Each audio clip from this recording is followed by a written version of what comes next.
था असिगी तांग त्राउमदोइदा भारत के प्राइम मिनिस्टर नरेंद्र मोदी मणिपुर लाक्लकनी हाइबसी ऑफिशियली ओइबा कन्फर्म तौरे। नरेंद्र मोदी ने प्राइम मिनिस्टर मणिपुर लाक्कदोरिबा असिगा मरी लेनना लखटफम थोकपा सिक्यूरिटी की ओइबा चेक्सिन थौरांग खुदिमक लखटले। SPGA डिजिनल लुचिंगबा टीम अमसु मणिपुर थुंगनबक लोइनना नॉर्थ ईस्ट इंचार्ज की कोऑर्डिनेटर समित पत्र अमदी महाराष्ट्र की MP डॉक्टर गोपचादे सु इम्फाल थुंगलखरे। चुराचांपुर की पीस गाउल इम्फाल कंगला फोर्ट पांथोकदौरिबा मियामगी मिफमदा नरेंद्र मोदी ने वा ngaंगदौरी। करी करम मतंग वा ngaंगदौबनो हाइबदु चपचान खंग ngamdrabasu स्टेट असिदा लैरिबा कुकी अमदी मैतैयनी की इथनिक क्लासेस असिबु लोइसिनदुन इंग तप मणिपुरम ओहिनबग लोइनना चखोट थोरांग खुमांग चौक्सिनबा स्टेट अम ओहिनबगीदमक्ता नकलनिमक अपील तौब वफम खरदि फोंदोकलंगबनी हाइबगी थाजबले। मरक असिदा फेब्रुवारी तांग 8 की मणिपुर थमलिबा प्रेसिडेंट रूल की लेंगा लुसिनखिबग लोइनना अनौब पॉपुलर गवर्नमेंट अमा थमननबा थोरांग तौरपगी ममिसु ताबा हौरी।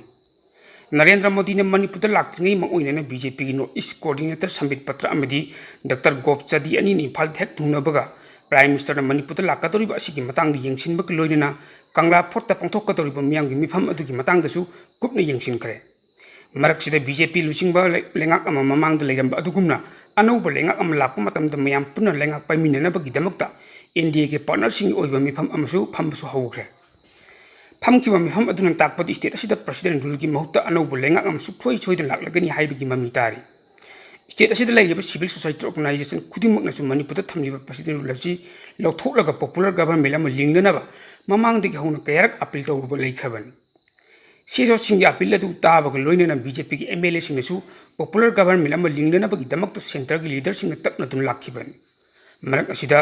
प्राइम मिनिस्टर नरेंद्र मोदी ने मणिपुर लाक्तुना कुकी अमदी मैतैसिंगी मफमदा लाक्तुना वा ngaंगदोरिबसिसु पॉपुलर गवर्नमेंट अमा लिंगबा याननबगीदमक्ता चत्रकपा खुजिल थौरांग अमनी। करिंगबा पॉपुलर गवर्नमेंट अमा लिंगहौदब तारगदी हौजिक लैरिबा प्रेसिडेंट रूल की लेंगाक असिना था तरुक हेक फाजिनखिबा मतमदा मणिपुर असेंबली एनिमेटेड सस्पेंशन थमलिबसि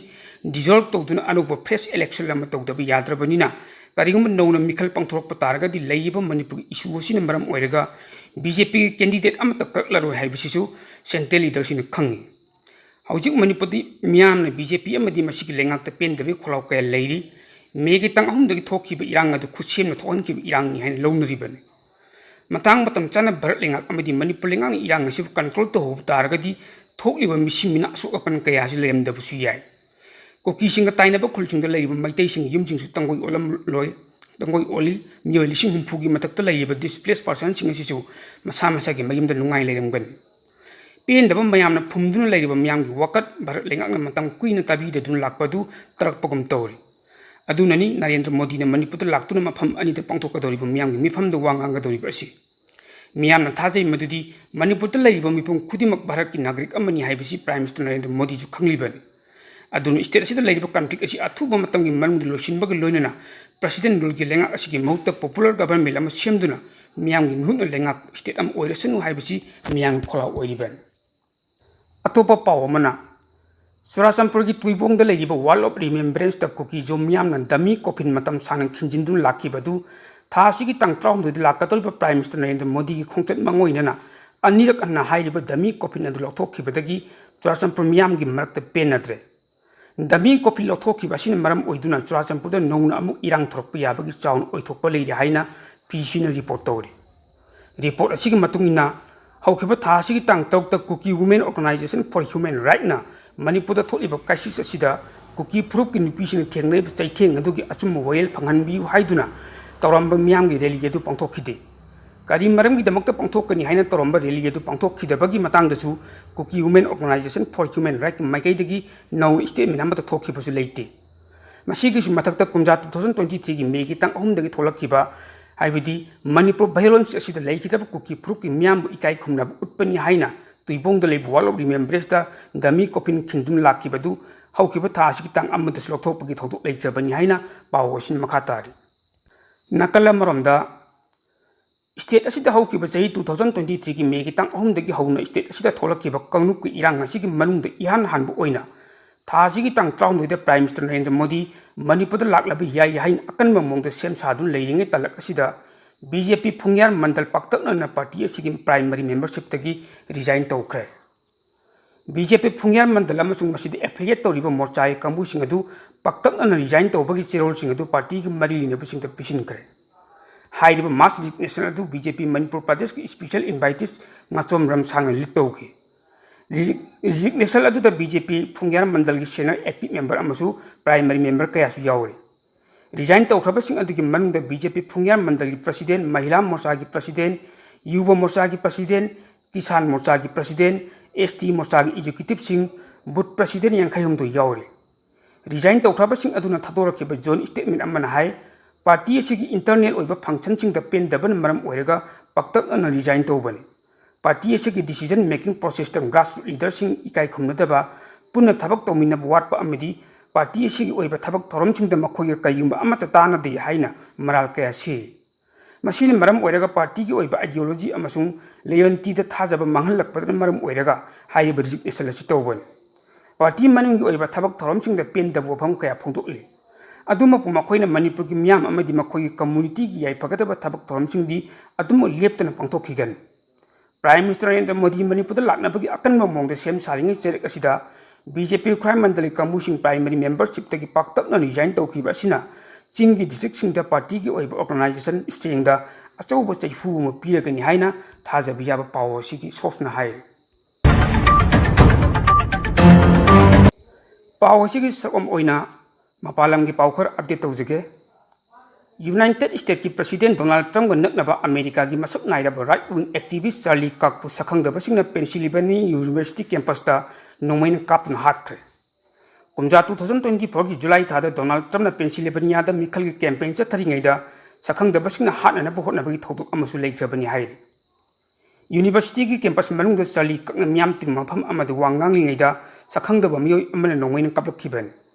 थौदोक अदु उहौबा मियोसिन फोंदोरखिबगी मतुंग इन्ना मसागी चही 38 सूरब चार्ली काकपु माइक्रोफोन पाइदुना मियामद वांगांगलिङै तंजादा सखंगदब मियोय अमना नोमैन कापलकपदा ओइ थंग ngakthangda पानखि यूनिवर्सिटी की महिरोइसिंगदा चार्ली काकपु दि अमेरिकन कमबैक अमदी प्रुप मीरोंग हाइब खोलाव लावबग लोइनना वांगांगलिङै तंजादा माइकै खंगदना कापसिलखिबा नोंमै मरु अमना पानखि नोंमै मरु अदुना माकी ngaksamda हेक पानखबा मतुंग थंगनबा मिकुप्ता चौकीदगी लैमाइदा तुथरखि अमसुंग महाकना पाइरम माइक्रोफोन अदुसु तपना थादोरप उखि कुमजा 2024 की जुलाई तांग 13 डोनाल्ड ट्रम्पना पेंसिल्वेनियादा मिखल की कैंपेन का मरी लेना वांगांगलिङै तंजादा स्नाइपर सिजिनदुना हाटनब होटनबसु लेख्रबन सेक्रेट सर्विस की पर्सनल अमदी लोकल पुलिसना अकनब मोंगद चेक्सिन थौरंग लखोटलबसु नोमै कपलमलिबा मियोय अदु मफम अदुदगी इराय लाइन नंथोक्तुना चेनगी हाइरे तौदोक अदु थोख्रबा मतुंग था अनिरोम लेरगा फ्लोरिडादा डोनाल्ड ट्रम्प कनागुम मियोय खरना हाटनब थौरंग तौबसु लेखि डोनाल्ड ट्रम्पना लाकदब लंबीदा लेबा मोंगसोंग अमद नोमै पाइबा मियोय अमा लुमदुना लेरम थेंगनबदगी सेक्रेट सर्विस की पर्सनल सिंगना मतम चाना थेंगनरखि थौदोक अदुसिंग अदुगी ओइना मतुंगदा चही अमरोम लेरगा अमुक डोनाल्ड ट्रम्प नकनब चार्ली काक हाटपगी थौदोक असि थोलखिबन conservative youth organisation training point USA की को फाउंडरसु ओइरिबन कंजर्वेटिव एक्टिविस्ट चार्ली काक नोमैन कापन हाटखिबगी थौं अदुबु इलिनॉय की गवर्नर JB पिट्सकरना अकनब मोंगदी यलिंगदब फोंदोकर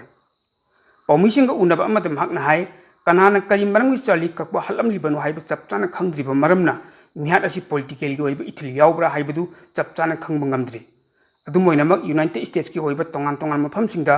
पॉलिटिकल ग मरी लेनेना मिहात कया चथरपगी थौंगसिंग मयक सेंग उब फंगली हाइनसु माकना मखाताना पौमिसिंगद फोंदोकी नकलमरोमदा नेपाल जीन जेट प्रोटेस्ट अंगम सेंजाव पाइबसिंग तौनिंग तौब यादी हाइबदु मयक सेंग ताकपनी हाइने लौवे यूनाइटेड नेशंस की डेटा मतुंगिन कुमजा 2025 की मयाई चलक फाउबद पुन्ना मिलियन मिलियन 19.64 रोम खुंदाई हाइना पानरी चखलइबा लेबाकसिंगी मनुंग चंदो ngamdriba लेबाक असि ngahek leitana irang thokpa mafamsu oigelle Maoist Community Party की सांगदब रिवोल्यूशनरी मूवमेंट ता मियोय कया सियनख्रब मतुंगदा mahausa की पुंसी रोल दा लाक्तुना पॉलिटिक्स चंगलखि अदुबु ngahek leitana पॉलिटिकल ओइब चरांगना थोकपदि लेपखिदि पुनम असिगी मथक्ता तमथियब युवार हाबगी थौदो अमना मियोय लिसिंग कया सियनगिबा अमदि युम कै पक्तकना टेक्खिबन मरम ओइरगा मलेमगी लाइरब लेबाकसिंग मनुंगदा अम ओइरिबनि नेपाल इकोनॉमी फगटनब टूरिज्म दसु थोइदोक हेंदोन इनोट पीब ngamखिदे मदुन मरम ओइरगा लाइरब लेबाक ओइबनिना सेक्शन खुदिमकी मियामना पेंदब नुंगाइदब कया मरम लेइनै मसीगिसु मथक्ता चखत्तब लेबाकसिंग द सेंजा थुमजागी चांग यामना वांगबगी मचत अदुसु नेपाल द अदुम उबो फंगी मसिमंगना मरम ओइरगा नहा कयागी थमोइदे पेंदबगी वाकत ngakta ngairiban ꯑꯗꯨꯒꯨꯝꯕ ꯇꯥꯟꯐꯝ ꯑꯁꯤꯗ ꯅꯦꯄꯥꯜ ꯒꯚꯔꯟꯃꯦꯟꯠꯅ ꯃꯥꯂꯦꯝꯒꯤ ꯃꯃꯤꯡ ꯂꯩꯔꯕ ꯁꯣꯁꯤꯌꯦꯜ ꯃꯤꯗꯤꯌꯥ ꯄ꯭ꯂꯦꯠꯐꯣꯔꯝ 13 ꯑꯀꯛꯅꯕ ꯀꯥꯡꯂꯣꯟ ꯑꯃꯒꯤ ꯃꯈꯥꯗ ꯆꯂꯥꯏꯅꯅꯕ ꯊꯤꯡꯖꯤꯟꯕ ꯂꯩꯈꯤ꯫ ꯑꯊꯤꯡꯕ ꯊꯝꯂꯤꯕ ꯁꯣꯁꯤꯌꯦꯜ ꯃꯤꯗꯤꯌꯥꯒꯤ ꯄ꯭ꯂꯦꯠꯐꯣꯔꯝꯁꯤꯡ ꯑꯗꯨꯒꯤ ꯃꯅꯨꯡꯗ WhatsApp, Facebook, Instagram, X ꯑꯁꯤꯅꯆꯤꯡꯕꯁꯨ ꯌꯥꯎꯔꯤ꯫ ꯆꯍꯤ ꯅꯧꯔꯤꯕ ꯅꯍꯥꯁꯤꯡꯅ ꯍꯥꯏꯕꯗꯤ ꯖꯦꯟ ꯖꯦꯠ ꯀꯥꯡꯕꯨ ꯑꯁꯤꯅ ꯌꯥꯝꯅ ꯊꯋꯥꯏ ꯇꯥꯅ ꯁꯤꯖꯤꯟꯅꯔꯝꯕ ꯁꯣꯁꯤꯌꯦꯜ ꯃꯤꯗꯤꯌꯥꯒꯤ ꯄ꯭ꯂꯦꯠꯐꯣꯔꯝꯁꯤꯡ ꯊꯤꯡꯖꯤꯜꯂꯛꯈꯤꯕ ꯑꯗꯨꯅ ꯃꯔꯝ ꯑꯣꯏꯔꯒ ꯅꯦꯄꯥꯜꯒꯤ ꯀꯦꯄꯤꯇꯦꯜ ꯀꯥꯊꯃꯟꯗꯨꯗ ꯑꯆꯧꯕ ꯏꯔꯥꯡ ꯑꯃ ꯍꯧꯔꯛꯈꯤ꯫ ꯑꯍꯥꯟꯕꯗꯗꯤ ꯌꯥꯝꯅ ꯆꯝꯕ ꯄ꯭ꯔꯣꯇꯦꯁ ꯑꯃ ꯑꯣꯏꯅ ꯇꯧꯔꯝꯃꯤ꯫ ꯅꯍꯥ ꯃꯌꯥꯝꯒꯤ ꯃꯅꯨꯡꯗ ꯄ꯭ꯔꯣꯇꯦꯁ ꯑꯗꯨ ꯅꯝꯊꯅꯕ ꯐꯣꯔꯁ ꯁꯤꯖꯤꯟꯅꯔꯨꯕ ꯍꯥꯏꯕꯁꯤ ꯄꯨꯂꯤꯁꯀ ꯃꯨꯛꯅꯕꯗ ꯅꯍꯥ ꯑꯃ ꯁꯤꯈꯤꯕꯗꯒꯤ ꯏꯔꯥꯡ ꯑꯗꯨ ꯈꯪꯀꯟ ꯀꯟꯈꯠꯂꯛꯈꯤ꯫ ꯃꯗꯨꯅ ꯃꯔꯝ ꯑꯣꯏꯔꯒ ꯃꯤꯑꯣꯏ ꯂꯤꯁꯤꯡ ꯀꯌꯥ ꯍꯧꯔꯛꯇꯨꯅ ꯀꯥꯊꯃꯟꯗꯨꯒꯤ ꯁꯤꯇꯤ ꯄꯨꯝꯕꯗ ꯃꯤꯅ ꯄꯤꯛ ꯊꯟꯅꯈꯤ꯫ ꯃꯤꯑꯣꯏ ꯂꯥꯈ ꯀꯌꯥ ꯃꯔꯝ ꯊꯝꯖꯤꯜꯂꯛꯇꯨꯅ ꯂꯝꯕꯤ ꯊꯤꯡꯕ ꯑꯃꯗꯤ ꯄꯣꯂꯤꯇꯤꯁꯤꯌꯥꯟꯁꯤꯡꯒꯤ ꯃꯌꯨꯝꯗ ꯑꯦꯇꯦꯛ ꯇꯧꯕ ꯍꯧꯔꯛꯈꯤ꯫ ꯏꯔꯥꯡ ꯃꯌꯥꯝ ꯑꯗꯨ ꯅꯝꯊꯅꯕꯒꯤꯗꯃꯛꯇ ꯄꯨꯂꯤꯁꯅ ꯅꯣꯡꯃꯩ ꯀꯥꯞꯄꯗ ꯌꯥꯝꯗ꯭ꯔꯕꯗ ꯃꯤꯆꯝ 10 ꯍꯦꯟꯅ ꯁꯤꯈꯤ꯫ ꯂꯩꯕꯥꯛ ꯑꯗꯨꯗ ꯀꯔꯐ꯭ꯌꯨ ꯊꯝꯖꯤꯟꯈꯤ, ꯑꯗꯨꯕꯨ ꯅꯣꯡꯉꯥꯜꯂꯕ ꯃꯇꯨꯡ ꯐꯥꯎꯕꯗ ꯃꯤꯌꯥꯝꯒꯤ ꯏꯍꯧ ꯑꯗꯨꯗꯤ ꯂꯦꯞꯄ ꯂꯩꯈꯤꯗꯕꯅꯤ꯫ ꯃꯁꯤꯡ ꯌꯥꯝꯂꯕ ꯃꯤꯌꯥꯝ ꯍꯧꯔꯛꯇꯨꯅ ꯅꯦꯄꯥꯜꯒꯤ ꯄꯥꯔꯂꯤꯌꯥꯃꯦꯟꯠ ꯃꯩ ꯊꯥꯒꯠꯂꯛꯈꯤ, ꯍꯥꯏꯕꯗꯤ ꯄ꯭ꯔꯥꯏꯝ ꯃꯤꯅꯤꯁꯇꯔ ꯑꯣꯐꯤꯁꯁꯨ ꯃꯩ ꯊꯥꯈꯤ꯫ ꯑꯉꯝ ꯃꯊꯧ ꯃꯌꯥꯝ ꯑꯃꯒꯤ ꯃꯌꯨꯝ ꯃꯀꯩ ꯑꯦꯇꯦꯛ ꯇꯧꯗꯨꯅ ꯃꯥꯡꯇꯛꯍꯟꯈꯤ꯫ ꯃꯈꯣꯏꯒꯤ ꯃꯔꯛꯇ ꯈꯔ ꯑꯃꯅ ꯂꯨꯠ ꯇꯧꯈꯤ꯫ ꯅꯦꯄꯥꯜꯒꯤ ꯏꯔꯥꯡ ꯑꯁꯤꯒꯤ ꯃꯅꯨꯡꯗ PM ꯑꯣꯏꯔꯝꯕ ꯑꯃꯒꯤ ꯅꯨꯄꯤ ꯐꯥꯎꯕ ꯐꯨꯗꯨꯅ ꯍꯥꯠꯈꯤ꯫ ꯄꯨꯂꯤꯁꯁꯤꯡꯗꯒꯤ ꯃꯤꯌꯥꯝꯅ ꯅꯣꯡꯃꯩ ꯃꯨꯟꯈꯤ꯫ ꯑꯣꯏꯔꯛꯂꯤꯕ ꯃꯤꯌꯥꯝꯒꯤ ꯏꯍꯧ ꯑꯗꯨꯅ ꯃꯔꯝ ꯑꯣꯏꯔꯒ ꯂꯩꯕꯥꯛ ꯑꯗꯨꯒꯤ ꯄ꯭ꯔꯥꯏꯝ ꯃꯤꯅꯤꯁꯇꯔ KP ꯁꯔꯃ ꯑꯣꯂꯤ ꯐꯝ ꯊꯥꯗꯣꯛꯇꯨꯅ ꯆꯦꯟꯈꯤ꯫ ꯂꯩꯕꯥꯛ ꯑꯗꯨꯒꯤ ꯑꯦꯗꯃꯤꯅꯤꯁꯇ꯭ꯔꯦꯁꯟ ꯂꯥꯟꯃꯤꯅ ꯄꯥꯏꯁꯤꯜꯂꯤ꯫ ꯅꯦꯄꯥꯜꯒꯤ ꯍꯧꯖꯤꯛ ꯑꯣꯏꯔꯤꯕ ꯊꯣꯛꯂꯤꯕ ꯃꯤꯌꯥꯝꯒꯤ ꯏꯍꯧ ꯑꯁꯤ ꯁꯥꯎꯠ ꯏꯁ ꯑꯦꯁꯤꯌꯥꯗꯁꯨ ꯉꯍꯦꯛ ꯂꯩꯇꯅ ꯊꯣꯛꯂꯤꯕꯅꯤ꯫ ꯋꯥꯊꯣꯛ ꯑꯁꯤꯒꯤ ꯍꯧꯔꯛꯐꯝ ꯃꯤꯌꯥꯝꯅ ꯁꯣꯁꯤꯌꯦꯜ ꯃꯤꯗꯤꯌꯥ ꯊꯤꯡꯂꯨꯕꯗꯒꯤꯅꯤ ꯍꯥꯏꯅ ꯂꯧꯖꯔꯒꯁꯨ ꯃꯅꯨꯡ ꯍꯟꯖꯤꯟꯅ ꯌꯦꯡꯂꯒꯗꯤ ꯑꯉꯝ ꯃꯊꯧꯁꯤꯡꯅ ꯂꯩꯕꯥꯛ ꯉꯥꯛꯄꯒꯤ ꯃꯑꯣꯡ ꯑꯃꯁꯨꯡ ꯃꯤꯌꯥꯝꯒ ꯂꯩꯅꯔꯤꯕ ꯃꯔꯤ ꯑꯁꯤꯗ ꯄꯦꯟꯅꯤꯡꯉꯥꯏ ꯑꯣꯏꯔꯛꯇ꯭ꯔꯦ ꯍꯥꯏꯕꯅꯤ꯫ ꯁꯝꯅ ꯍꯥꯏꯔꯕꯗ ꯅꯦꯄꯥꯜꯒꯤ ꯍꯧꯖꯤꯛ ꯑꯣꯏꯔꯤꯕ ꯊꯣꯛꯂꯤꯕ ꯏꯔꯥꯡ ꯑꯁꯤ ꯂꯩꯉꯥꯛꯀꯤ ꯃꯥꯌꯣꯛꯇ ꯑꯃꯁꯨꯡ ꯄꯣꯂꯤꯇꯤꯁꯤꯌꯥꯟꯁꯤꯡꯒꯤ ꯃꯥꯌꯣꯛꯇ ꯍꯧꯔꯛꯄ ꯏꯍꯧꯅꯤ ꯍꯥꯏꯅ ꯂꯧꯕ ꯌꯥꯏ꯫ ꯑꯁꯤꯒꯨꯝꯕ ꯃꯤꯌꯥꯝꯒꯤ ꯏꯍꯧ ꯑꯁꯤ ꯏꯟꯗꯤꯌꯥꯗꯁꯨ ꯅꯠꯇꯅ ꯑꯇꯩ ꯂꯩꯕꯥꯛꯁꯤꯡꯗꯁꯨ ꯊꯣꯛꯂꯛꯂꯣꯏ ꯍꯥꯏꯅꯤꯡꯉꯥꯏ ꯂꯩꯇꯦ꯫ ꯃꯔꯝ ꯑꯗꯨꯅ ꯗꯦꯃꯣꯀ꯭ꯔꯦꯁꯤꯒꯤ ꯃꯤꯡꯗ ꯃꯤꯌꯥꯝꯕꯨ ꯀꯤꯍꯟꯕ, ꯁꯦꯟꯖꯥ ꯊꯨꯝꯖꯥ ꯇꯧꯕ ꯑꯃꯁꯨꯡ ꯄꯥꯋꯔ ꯄꯥꯏꯅꯅꯕꯒꯤꯗꯃꯛꯇ ꯇꯧꯍꯩꯗꯕ ꯊꯕꯛ ꯃꯌꯥꯝ ꯑꯃ ꯇꯧꯗꯅꯕ ꯍꯣꯠꯅꯒꯗꯕꯅꯤ꯫ ꯗꯦꯃꯣꯀ꯭ꯔꯦꯁꯤ ꯍꯥꯏꯕꯁꯤ ꯃꯤꯌꯥꯝ ꯌꯥꯎꯗꯕ ꯌꯥꯗꯦ꯫ ꯃꯅꯤꯄꯨꯔꯗꯁꯨ ꯑꯗꯨ ꯃꯉꯥꯏ꯫ ꯖꯨꯟꯒꯤ ꯇꯥꯡ 19ꯒꯤ ꯊꯧꯗꯣꯛꯇ ꯃꯅꯤꯄꯨꯔ ꯂꯦꯖꯤꯁꯂꯦꯇꯤꯚ ꯑꯦꯁꯦꯝꯕ꯭ꯂꯤ ꯃꯩꯅ ꯇꯨꯝꯅ ꯆꯥꯛꯈꯤ꯫ ꯆꯤꯐ ꯃꯤꯅꯤꯁꯇꯔꯒꯤ ꯕꯪꯒ꯭ꯂꯣ ꯌꯥꯎꯅ MLA ꯃꯤꯅꯤꯁꯇꯔꯁꯤꯡ ꯀ꯭ꯋꯥꯇꯔꯁꯨ ꯇꯣꯉꯥꯟ ꯇꯣꯉꯥꯟꯕ ꯄꯣꯂꯤꯇꯤꯀꯦꯜ ꯄꯥꯔꯇꯤ ꯑꯣꯐꯤꯁꯁꯤꯡ ꯌꯥꯝ ꯆꯥꯎꯅ ꯑꯀꯥꯏ ꯑꯇꯣꯏ ꯊꯣꯛꯍꯟꯕ ꯂꯩꯈꯤꯕꯅꯤ꯫